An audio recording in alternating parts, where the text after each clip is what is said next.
So we're going to continue with classifying matter here. We've talked about pure substances and mixtures. Here we're going to focus on the pure substances, and we can divide these into elements or compounds. We talked about that a little bit. The elements may either be atomic, meaning their smallest units are atoms, or they can be molecular, where there are actually molecules of that same element. And then in the compounds, we have molecular compounds and ionic compounds. We'll talk about all of these. So atomic elements would be most of the elements. They exist in nature with just single atoms as the basic unit. There are molecular elements that exist as molecules.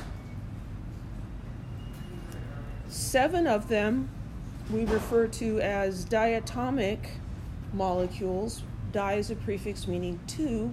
They are 2-atom molecules. And these we do need to remember.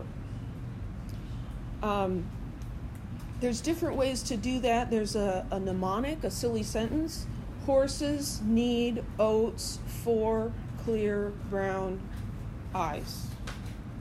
Right? Horses need oats for clear brown eyes. And yeah, the eyes is a little bit of a stretch, but the sillier the thing that you make up, the easier it is to remember. 2 other molecular elements are phosphorus and sulfur. They're called polyatomic elements because they have molecules with many atoms. There's P4 and there's S8. If you see those, you shouldn't be surprised by them. You're like, oh yeah, that's right, they can do that. But I'm not going to require that you remember that and spit it back up at me on an exam. These 7 diatomic elements, though, you do need to know those. So here's the periodic table, one of many we'll be looking at. And this is showing the molecular elements. So polyatomic elements in orange, we talked about phosphorus and sulfur. There's also selenium, can be polyatomic. So those are nice, but those aren't the ones we need to remember. It's the 7 diatomics in the yellow. I think it's kind of interesting that if there's 7 of them, and if you start with element 7 and make the shape of a 7, there you've got most of them. And then there's hydrogen. Hydrogen, baby brother of the element family, he gets away with breaking all the rules. So he's just over here being ornery. So there's hydrogen, and the 7, start at the 7, make a 7. Okay? When you see these elements by themselves, like fluorine, the element, it'll be F2. I think these are nonmetals, and I think of the nonmetals as being female, so these remind me of when I was in junior high. I was a junior high girl in junior high, right? And a speaker at an assembly pointed out that junior high girls never go anywhere by themselves. If you're going to go to the bathroom, you take a friend with you. Even if that friend doesn't need to go to the bathroom, you just always have a friend with you. And some of the girls are smiling because you know that's true. And we even do that a little bit as adults. It's okay. So these elements are not found by themselves as individual atoms. If you've got fluorine without any other elements around, she's going to be holding hands with her friend. Okay, buddy system for these guys.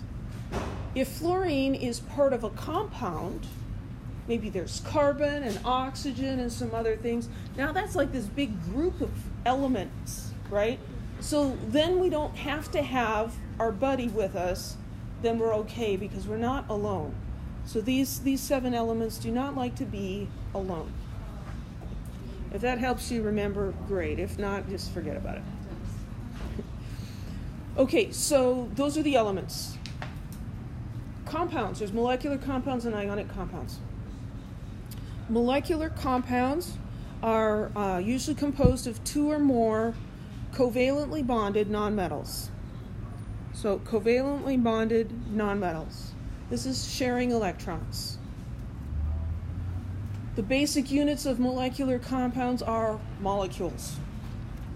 And the molecules are composed of atoms. So examples, water is a molecular compound. It's composed of H2O molecules.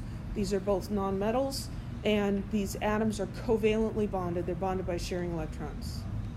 Dry ice, CO2 molecules, carbon and oxygen, both nonmetals. Propane, that's what you use in the gas grill in the backyard, C3H8 molecules. So here we have a propane cylinder, and the individual propane molecules, they're discrete clumps of atoms. They all have the same composition, they have the same shape even, but they are discrete from each other. That's a molecular compound. The other kind are ionic compounds. So with ionic compounds, we have metal and nonmetal, most of the time, bound together by ionic bonds. So the molecular compounds were sharing electrons. In the ionic compounds, the metals have transferred electrons to the nonmetals. We've got positive and negative charges, and they're attracted like magnets. Ionic compounds do not form discrete molecules. If we look at the sodium chloride crystal here and zoom in on what the ions are doing, we see that it's an alternating array of positive and negative ions. This purple one here is attracted to the green ones on all sides of it. The green ones are the chlorine ions, and the purple one is the sodium ion. There is not a discrete molecule. This crystal looks like this, just all the way across it. And these ionic compounds are always going to be balanced, correct? They are always going to be balanced. They'll be electrically neutral. Yeah. So we would represent this compound as NaCl. We're going to give the lowest ratio of ions. So essentially, the formula for an ionic compound is an empirical formula. It's the lowest ratio of the ions. And we call that unit from the formula, we call that a formula unit. It's the smallest electrically neutral collection of ions. If you just have a sodium ion, it's not electrically neutral. You have to have a sodium ion and a chloride ion. Together, those are the smallest unit you can have. You can have a larger unit. You could have 50 sodiums and 50 chlorides. But we always write the lowest ratio because each of these salt crystals is essentially a giant molecule. If you really want to talk about a molecule, they're all going to have different numbers of atoms. So then there's no point in even trying to talk about how many atoms or ions are in each of those. It just doesn't matter. They are really just one array, one giant array of ions. Any questions? In an upcoming lab experiment, in the post-lab, there's going to be a question about empirical and molecular formulas for ionic compounds, and usually about half the students really struggle with it and or get it wrong. So I'm telling you right now, ionic compounds don't have molecules.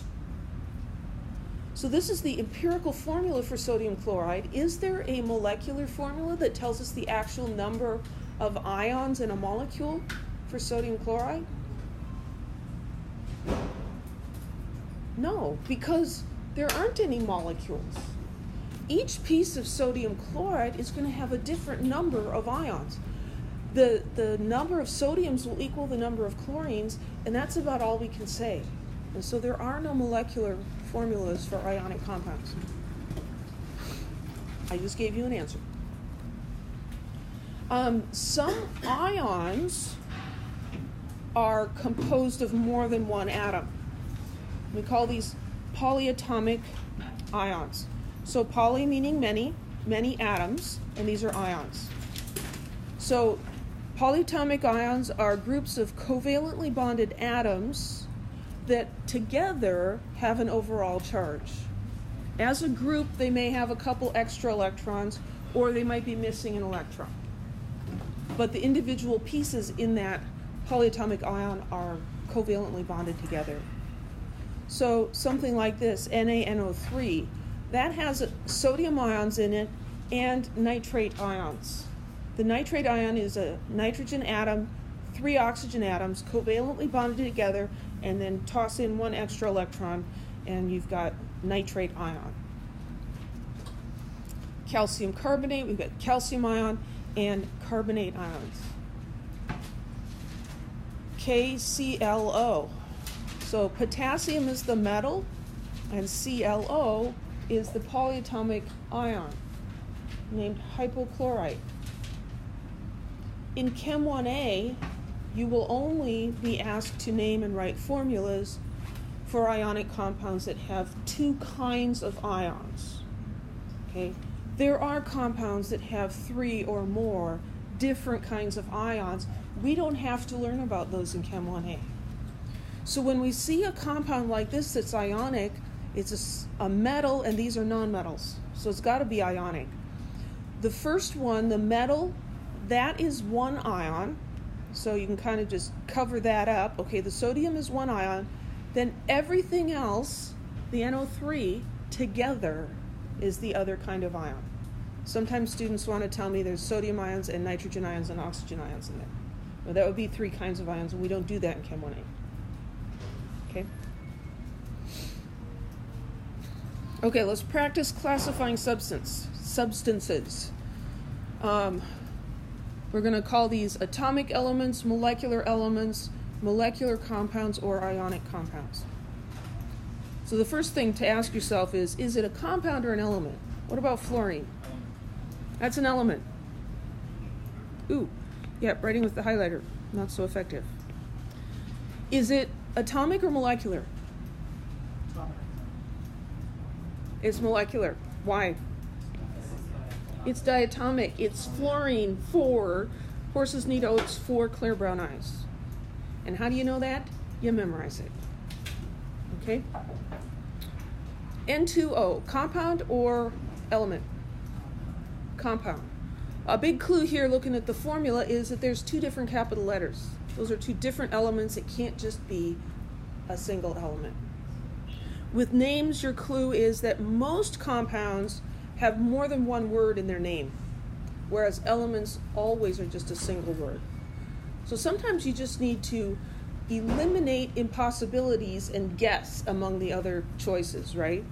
So this one being 1 word, if I had to guess, I'd say that's an element. But this one's a compound, and so what kind? Molecular or ionic? It's molecular, a molecular compound.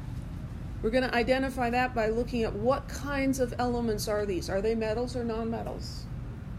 Well, nitrogen and oxygen are both nonmetals. So these are going to share electrons and form molecules. How about silver? It's an element. What kind? Atomic. It's not one of the 7. It's not phosphorus, sulfur, or selenium, which I wouldn't expect you to remember for an exam. So it's going to be an atomic element. Most of them are atomic elements. K2O, element or compound? Compound. Ionic or molecular? Ionic. So the first element, that's usually what tells us. K is for potassium. That might not speak metal or non-metal to you. Find it in the periodic table. It's way over on the left side with the metals. Because it's got a metal and a non-metal, this is ionic. Ick. How about Fe2O3? That's a compound, 2 different elements. Ionic or molecular? Ionic. Again, the first element is a metal. Metal and non-metal will be ionic. Any questions?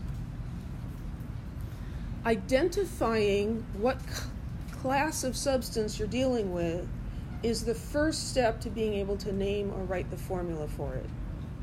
Yeah? Why is NH4 considered ionic when it's not? Okay, that's an excellent question. So if we see something like NH4Cl, Okay, so we're trying to figure out, well, what's that? Well, that's a compound, right? And we look at the first element, we say, well, that's a nonmetal. But there's 3 nonmetals here. So is this molecular? This is an exception that you do need to remember. We learned in our list of things to memorize that NH4 plus is the ammonium ion. That's the one positive ion that we're going to see in ionic compounds that is not a metal. So if it starts with a metal, it's ionic. If it starts with NH4, it is also ionic, because this is an ion, a positive ion, and the chlorine is a negative ion. So what makes it an ion, even though they're both nonmetals? Well, it's sort of the same idea as what makes this an ion, even though they're both NO3 minus. So nitrate, those are 2 nonmetals, Yeah. and they form an ion. Well, they do. It's kind of complicated. There are reasons. It's more stable with a negative charge. But ammonium ion is more stable when it's lost an electron, just because, for now. Yeah.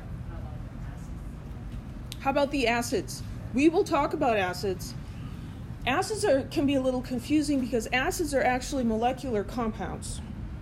But when you put them in water, they form ions.